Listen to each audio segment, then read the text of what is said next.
मोमिनीन के हरम में हम बाब किबला से एंटर हुए और अब इस दरवाजे पे मैं आपको ज़रिए अक़दस की ज़ियारत कराता हूँ। सुबह के 10:30 बजे। अस्सलामु अलैका या अमीर अल-मोमिनीन या अली या अली।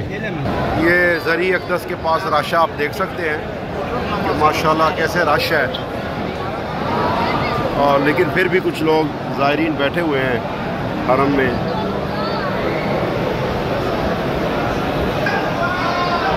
इतना रश है कि 2 रकत नमाज़ पढ़ना भी आसान नहीं है। और ये देखें, एक बंदा 2 रकत नमाज़ पढ़ और कहाँ पे पढ़ रहा है।